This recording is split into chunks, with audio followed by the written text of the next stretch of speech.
नमस्कार विद्यार्थी मित्रांनो, मी प्राध्यापक आर.जे. निकम, राज्यशास्त्र G2 वर्ग SYBA या विषयाचा आपण मागील 4 सिरीज पासून पहिल्या टॉपिकचा अभ्यास करत आहोत। या मागच्या म्हणजे चौथ्या लेक्चरला आपण राजकीय विचारप्रणालीचा अर्थ आणि स्वरूप हा मुद्दा बघत होतो। यामधील जो काही उर्वरित भाग आहे तो भाग आपण आज सविस्तर अभ्यासणार आहोत। विद्यार्थी मित्रांनो, मागील चौथ्या लेक्चरला आपण राजकीय विचारप्रणालीचा अर्थ बघितला। या राजकीय विचारप्रणालीच्या अर्थामध्ये जे काही वेगवेगळे मतभेद आहेत हे मतभेदही आपण अभ्यासले। आजच्या या 5व्या लेक्चरला आपण राजकीय विचारप्रणालीचे स्वरूप अभ्यासणार आहोत। यामध्ये राजकीय विचारप्रणालीचे स्वरूप स्पष्ट करत असताना दोन दृष्टिकोनातून विचार केला जात असतो।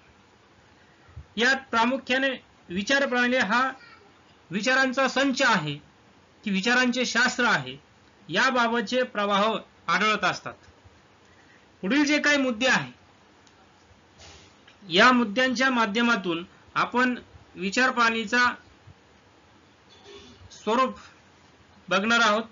यामध्ये पहिला मुद्दा आहे विचारप्रणाली ही विचारांचा संच आहे। जे विचारप्रणाली विचारांचा संच। पहिल्या संदर्भात विचारप्रणाली म्हणजे एखादा समाज किंवा समूह प्रचलित अशा विचारांचा समुच्चय की ज्या आधारे एखाद्या विशिष्ट सामाजिक, आर्थिक आणि राजकीय संघटनेस योग्य अथवा अयोग्य ठरवले जाते। या दृष्टीने पाहता विचारप्रणाली श्रद्धेचा विषय ठरते। तिला कोणताही वैज्ञानिक आधार उपलब्ध नसतो। एखाद्या विचारप्रणालीचे समर्थक आपल्या विचारप्रणालीस स्वयंमेव सत्य मानून तिचे अनुकरण करत असतात। तिची सत्यता पडताळून पाहण्याची गरज आहे असे मानले जात नाही। भिन्न भिन्न समूह भिन्न भिन्न विचारप्रणालींचे समर्थन करत असतात हे आपल्याला नेहमीच बघायला मिळत असते। त्यामुळे त्यांच्यामध्ये मतभेद निर्माण होणे स्वाभाविक ठरत असते, कारण ते वेगवेगळ्या गटाचे वेगवेगळ्या संघाचे प्रतिनिधी करत असतात। विचारप्रणाली समाजात राष्ट्रीय व आंतरराष्ट्रीय पातळीवर सहकार्य आणि द्वेषमूलक संबंधास प्रोत्साहन देत असते, जे वैज्ञानिक दृष्टिकोनातून अनुकूल मानले जात नाही। यामुळेच वैज्ञानिक दृष्टीचे समर्थक विचारप्रणालीस तिरस्काराने पाहतात। राज्यशास्त्रात प्रचलित विचारप्रणालीमध्ये उदारमतवाद, मार्क्सवाद, समाजवाद, साम्यवाद, पुराणमतवाद, चिदवाद, फॅशिस्टवाद, अराज्यवाद, अधिकारशाहीवाद, गांधीवाद या विचारप्रणालींचा समावेश होतो। प्रत्येक विचारप्रणालीचे समर्थक आपल्या विचारांच्या पुष्टीसाठी काही तत्व प्रतिपादित करत असताना काही मुद्द्यांचा आधार घेत असतात आणि इतरांच्या मनामध्ये आपल्या विचारांप्रती आस्था व विश्वास निर्माण करण्याचा प्रयत्न करतात। जर विभिन्न विचारप्रणालींच्या समर्थकांनी खुल्या मनाने इतरांचे विचार ऐकण्याची तयारी दर्शवली तर केवळ परस्परातील वादाचे निराकरण होईलच असे नाही, तर त्यांना अंतिम सत्यापर्यंत जाण्यास सहाय्य देखील मिळेल। म्हणूनच एखाद्या विचारप्रणालीस भ्रामक जाणीवेचा विषय ठरवून त्याकडे दुर्लक्ष करणे योग्य ठरणार नाही। हे समाजामध्ये वेगवेगळे गट तट असतात। या प्रत्येक गटाची वेगवेगळी आयडियोलॉजी असते, वेगवेगळी विचारप्रणाली असते, वेगवेगळे सिद्धांत असते, वेगवेगळी विचारधारा असते। यांच्यामध्ये परस्पर संघर्ष असतो। परंतु हा संघर्ष जर ठेवला नाही, परस्पर समन्वयातून एक सर्वमान्य असे सिद्धांत शोधून काढले, सर्वमान्य अशी विचारसरणी शोधून काढली तर त्यांना अंतिम सत्यापर्यंत जाता येऊ शकतं। म्हणून विचारप्रणालीमध्ये संघर्षाला थारा देऊ नये, असं या माध्यमातून आपल्याला अभ्यासायचं आहे. त्यानंतर विचार प्रणाली, विचारांचे शास्त्र आहे. ट्रॉसी हा जो काही विचारवंत आहे त्यांनी या संदर्भात आपला दृष्टिकोन सांगितलेला आहे, तोही आपण या संदर्भात बघणार आहोत. 19व्या शतकातील फ्रेंच विचारवंत देस्तू द ट्रॉसी यांनी प्रबोधनावर लेखन करताना विचार प्रणाली या संज्ञेचा सर्वप्रथम वापर केलेला होता. या विचारवंतांच्या मते विचार प्रणाली म्हणजे विचारांचे शास्त्र होय. यात विचारांची निर्मिती प्रक्रियेचा अभ्यास केला जातो. त्यांनी असे प्रतिपादन केले की सभोवतालच्या भौतिक पर्यावरणातून विचार व संकल्पना उदयास येत असतात. त्यामुळे अनुभवजन्य अध्ययन पद्धती हाच ज्ञानप्राप्तीचा एकमेव मार्ग आहे, असं या ट्रॉसी यांचं मत होतं. ट्रॉसी यांच्यापूर्वी इंग्लिश तत्वज्ञ फ्रान्सिस बेकन यांनी देखील विचारांच्या निर्मिती प्रक्रियेचा शास्त्रीय अभ्यास म्हणजे विचार प्रणालींचा अभ्यास असे मत त्यांनी मांडले होते. म्हणजे बेकन आणि ट्रॉसी या दोन्ही विचारवंतांनी शास्त्रीय अनुभवजन्य पद्धतीद्वारे प्राप्त केलेल्या ज्ञानालाच मान्यता दिली आणि विचार प्रणाली या नावाखाली ज्ञानाच्या विकृत रूपांना अधिमान्यता देण्यापासून सावध राहण्याचा इशारा दिलेला आहे.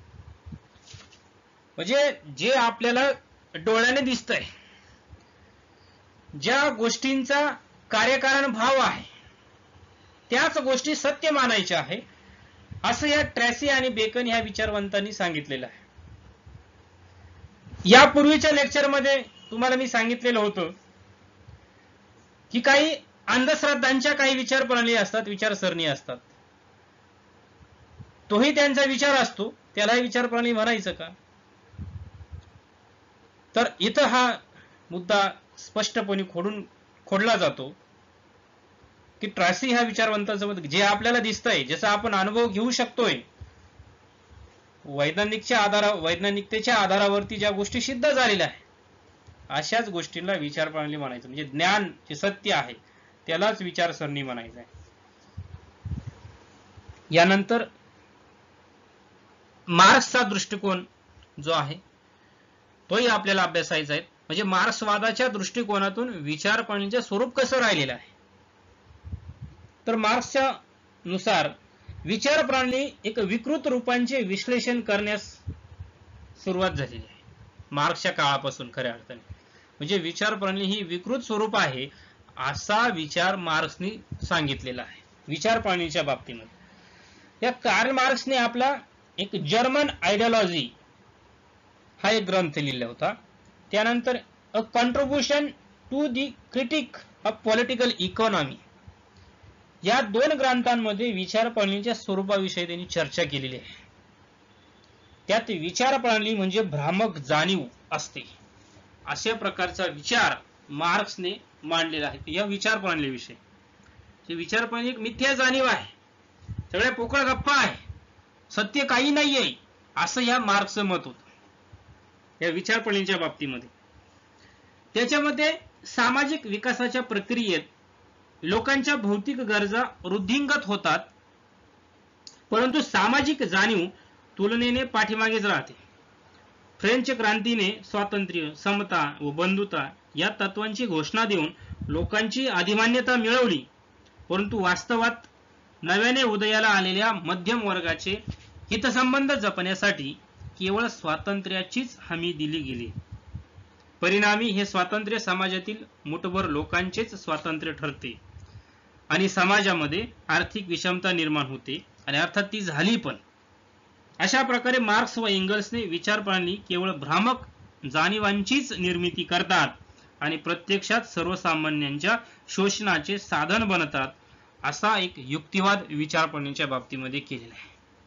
म्हणजे मार्क्सने ह्या विचार प्रणालीविषयी मत व्यक्त करत असताना फ्रान्सच्या राज्यक्रांतीचं उदाहरण दिलेलं आहे. फ्रान्समध्ये स्वातंत्र्य, समता, बंधुता या तत्वाच्या मागणीसाठी फ्रान्सचा जो काही 16वा लुई हा जो काही राज्यकर्ता होता त्याच्या विरोधात लोकांनी एकत्र येऊन लोकशाही ह्या विचारप्रणालीच्या नावाखाली एकत्र येऊन लोकशाहीची स्थापना केली. त्यामध्ये सर्वसामान्य लोकांना स्वातंत्र्य मिळालं, मध्यमवर्गीय लोकांना स्वातंत्र्य मिळालं. पण मार्क्सचं असं मत आहे की हे जे स्वातंत्र्य आहे हे स्वातंत्र्य केवळ नावाला मिळालेलं आहे. खऱ्या अर्थाने सर्वसामान्य लोकांना या स्वातंत्र्याचा काही अर्थ झालेला नाही, मिळालेला नाही, काही फायदा मिळालेला नाही. ठराविक जो काही मुठभर वर्ग आहे या वर्गानेच या स्वातंत्र्याचा खराखरा उपयोग करून घेतलेला आहे. म्हणून स्वातंत्र्य ही जी काही विचार प्रणाली आहे, लोकशाही ही जी काही विचार प्रणाली आहे ही भ्रामक आहे. कारण यामध्ये सर्व लोकांचं कल्याण समाविष्ट झालंच नाही.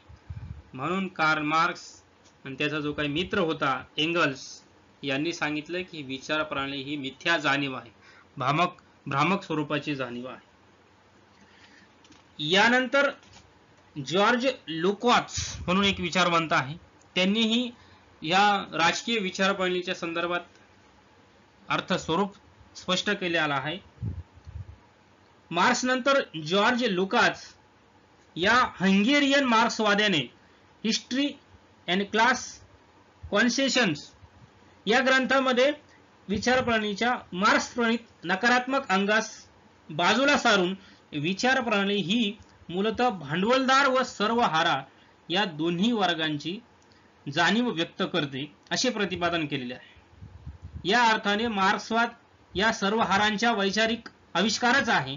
त्यांनी असा युक्तिवाद मांडला की विचार प्रणाली ही भ्रामक जाणीव असते, म्हणून भांडवलशाही विचार प्रणाली मिथ्या आहे असे नाही, तर भांडवलशाही विचार व्यवस्था मर्यादित स्वरूपाची असून देखील सर्व व्यवस्थांच्या हितसंबंधांचे प्रतिनिधित्व करण्याचा दावा करते आणि प्रत्यक्षात सर्व हारांचे शोषण करणारे साधन बनते, म्हणून ती वाईट आहे.